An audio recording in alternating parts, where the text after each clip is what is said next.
숨겨진 기업부터 다양한 ETF들을 소개해드리는 나수입니다. 오늘은 기존 한계점을 개선하여 새롭게 상장된 신규 월배당 리츠 ETF에 대해서 자세히 살펴보도록 하겠습니다. 바로 본론으로 들어가면 오늘 알아볼 종목은 타이거 리츠 부동산 인프라 탑10 액티브 ETF인데요. 이 ETF는 2025년 7월 29일에 상장되어 아직 얼마 되지 않은 신규 상품입니다. 하지만 시가총액은 1천억 원 규모로 벌써 상당한 규모를 확보하였습니다. 해당 종목은 국내 대표 우량 리츠 인프라 10종목에 집중 투자하는 구조로 설계되었고, 운용사는 미래에셋 자산운용이며 액티브 운용 방식을 취한다는 점에서 기존 리츠 ETF들과 차별화된 포지셔닝을 보여주고 있습니다. 기존 패시브 리츠 ETF들과 새로운 액티브 리츠 ETF의 차이점을 비교해보면 명확한 운용 방식에 구분이 나타납니다. 패시브 리츠 ETF는 유상증자와 같은 이벤트가 발생해도 지수 방문론에 따라 기계적으로 매수 매도하여 특정 리츠의 유상증자 규모만큼 타종목 매도가 필요한 경우가 많습니다. 반면 타이거 리츠 부동산 인프라 탑10 액티브는 상황에 따라 기계적 매수 매도가 없고 유상증자로 편입하는 신규 자산과 재무 개선 등을 종합적으로 검토하여 결정하며 긍정적 유증인지 아니면 부정적 유증인지 판단하여 적극적인 참여와 미참여 또는 비중 축소 대응이 가능합니다. 그리고 배당컷 대응 방식에서도 차이가 존재합니다. 패시브 리츠 ETF는 지수 방문론에 따라 편입을 유지하겠지만, 이번에 출시된 타이거 액티브 리츠 ETF는 시장 상황과 컨센서스 등을 파악하여 배당컷 사전 대응도 가능하겠죠.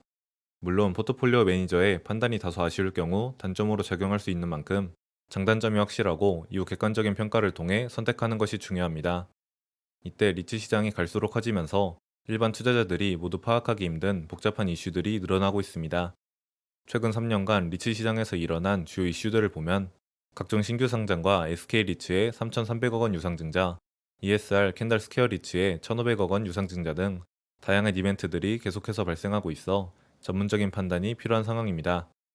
타이거 액티브 리츠 ETF는 관련 지식과 경험이 많은 포트폴리오 매니저가 관리하는 만큼 리스크를 조금이나마 줄일 수 있지 않을까 생각해 봅니다. 다음으로 타이거 리츠 부동산 인프라 탑10 액티브 포트폴리오 구성에서 알아야 할 중요한 특징은 소형주와 해외 부동산 투자 리츠를 제외한다는 점입니다. 시가총액 2천억 원 미만으로 규모가 작은 리츠는 낮은 유동성으로 인해 주가 변동이 높고, 해외 부동산 비중이 10% 이상인 리츠는 국가별 환율, 금리, 경기 상황에 따른 주가 변동이 높습니다. 따라서 소형주와 해외 부동산 투자 리츠를 제외하여 유동성과 안정성을 최우선적으로 고려한 포트폴리오 전략을 구사하고 있습니다. 그 다음 특징은 바로 상위 10개 종목으로 압축해서 투자한다는 점입니다. 현재 구성 종목을 살펴보면 맥쿼리 인프라가 29.24%로 가장 높은 비중을 차지하고 있습니다.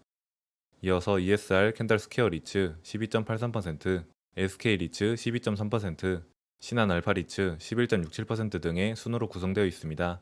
인프라 1위 종목인 맥쿼리 인프라에 약 30% 비중을 투자하고, 나머지 종목은 시가총액이 클수록 비중을 높게 가져가 상위 우량 리츠들에 집중 투자하는 모습을 보여줍니다.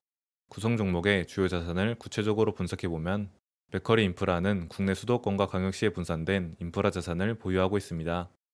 도로의 56%, 도시가스의 19%, 데이터 센터의 14%, 항만의 8% 비중으로 구성되어 있으며, 나머지 리츠 종목들은 서울 주요 권역 오피스에 다수의 건물을 소유하고 있습니다. SK 리츠, 하나 리츠, 신한 알파 리츠 등은 개별로 종로 서린 빌딩, 장교동 하나 빌딩, 트윈시티 남산 등 서울 주요 거점에 오피스 빌딩 등을 보유하고 있습니다. 다음으로 분배금 지급 일정을 보면 매월 15일에 균등한 수준의 분배금을 지급할 예정입니다. 월별로 거의 동일한 금액을 지급하여 안정적인 현금흐름 창출이 필요한 투자자가 활용하기 좋겠죠. 특히 리츠 ETF라는 점에서 일반 주식과는 다른 안정성을 기대해 볼 수 있고, 연 5% 이상의 고배당이 예상됩니다. 그리고 리츠 투자의 핵심 혜택은 연 9.9% 분리과세가 가능하다는 점입니다. 대상자는 대한민국 거주자로 직전 3개년 중 1회 이상 금융소득 종합과세 대상자가 아닌 자로 제한됩니다. 세제 혜택은 매수 결제일로부터 3년간 배당 소득에 대해 9.9% 분리과세가 적용되며, 보유 의무기간은 3년, 납입한도는 5천만 원, 적용기한은 2026년 12월 31일까지입니다만 더 연장될 가능성도 있습니다. 만약 배당률 7% 리츠 ETF에 3년간 투자한다면 대략 60만 원 정도를 절세할 수 있어 실질적으로 받는 배당금이 일반 과세 ETF에 비해 훨씬 높게 나타납니다. 최근 리츠 투자의 핵심 포인트는 금리 하락으로 인한 자금 조달 비용 감소 효과를 누릴 수 있다는 점입니다. 기본적인 리츠 수익은 임대료 수익에서 자금 조달 비용을 차감한 구조입니다. 따라서 금리 하락 시기에는 자금 조달 비용 하락으로 리츠의 수익성 개선이 가능합니다. 리츠 가중평균 금리 추정 그래프를 보면 2022년부터 2024년까지 상승했던 금리가 2025년 이후 하락 전망을 보이고 있어 리츠 투자에 유리한 환경이 조성되고 있습니다. 그럼 이번에는 유사 상품과 비교를 진행해 보겠습니다. 기본 운용 방식 차이는 맨 처음에 알아본 내용인데요. 다시 한번 비교해 보면 패시브 리츠 ETF들은 지수 방법론에 따라 기계적 매수, 매도가 이루어지고 특정 리츠의 유상증자 규모만큼 타종목 매도가 필요합니다. 반면 타이거 리츠, 부동산 인프라 탑10 액티브는 상황에 따라 기계적 매수 매도가 없으며 유상증자로 편입하는 신규 자산과 재무 개선 등을 종합적으로 검토하고 결정합니다. 따라서 리츠들이 유상증자를 할 때 전문가의 판단에 따라 조금이라도 더 유리하게 자유로운 편출입이 있었으면 좋겠다고 생각하신다면 이번에 출시된 타이거 액티브 리츠 ETF를 활용하시면 괜찮을 것 같습니다. 두 번째로 총보수 비교에서는 상당한 차이를 보이고 있습니다. 코덱스 한국부동산 리츠가 0.09%, 플러스 K 리츠가 0.25%로 가장 높고 타이거 리츠 부동산 인프라가 0.08%, 타이거 탑10 액티브가 0.06%로 가장 낮은 수준을 보여줍니다. 타이거 리츠 탑10 액티브 ETF는 액티브 운용임에도 불구하고 경쟁력 있는 보수 구조를 제공하고 있어 투자자들에게 부담을 최소화하고 있습니다. 세 번째로 운용 규모 측면에서는 타이거 리츠 부동산 인프라가 7,180억 원으로 가장 크고 코덱스 한국 부동산 리츠가 3,960억 원, 타이거 탑10 액티브가 1,000억 원, 플러스 K 리츠가 100억 원 순으로 나타나고 있습니다.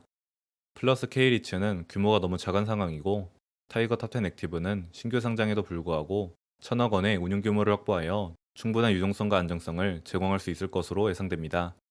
마지막으로 구성 종목을 구체적으로 살펴보면 비슷하면서도 다른 포트폴리오 구성을 보여주고 있습니다. 일단 상위 5개 종목에서 맥커리 인프라가 공통적으로 최상위를 차지하고 있지만 24.68%, 16.62%, 29.24%로 비중에서 차이를 보입니다.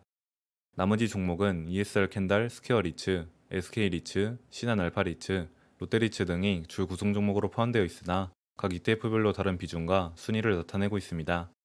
정리하자면 타이거 리츠 부동산 인프라 탑10 액티브의 핵심 포인트는 국내 유일 액티브 운용 리츠 상품이라는 점입니다. 구성 종목 특징은 소형주와 해외 부동산 리츠를 제외하고 맥커리 인프라와 리츠 상위 종목에 집중 투자하는 구조입니다. 전체적으로 유동성과 안정성을 최우선적으로 고려한 포트폴리오 전략을 기대할 수 있고 액티브 상품인 만큼 유상증자와 같은 이벤트가 발생했을 때 기존 패시브 상품들과 차별화된 접근 방식을 제공하고 있습니다.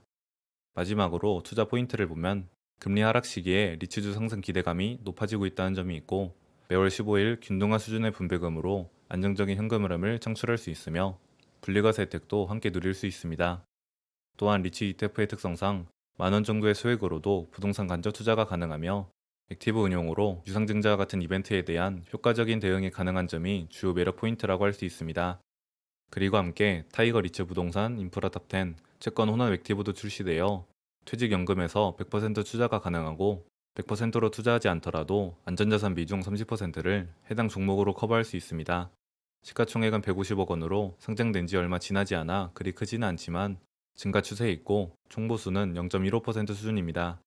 만약 퇴직연금의 안전자산 비중 30%가 고민이시라면 해당 ETF를 고려해 보시는 것도 좋을 것 같습니다. 오늘 함께 알아본 타이거 리츠 부동산 인프라 탑10 액티브는 액티브 운용에 전문적 판단력이 더해져 기존 패시브 리츠 ETF와는 확실한 차별화를 보여주고 있습니다. 그리고 우량 리츠주에만 집중 투자할 수 있다는 점도 상당한 메리트인데요.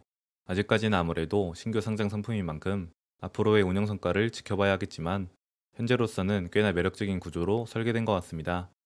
그럼 오늘 영상이 도움이 되셨다면 구독과 좋아요, 알림 설정 부탁드리고 더 많은 투자 정보는 네이버 카페 투자숲길에서 만나보세요. 지금까지 나수비였습니다. 감사합니다.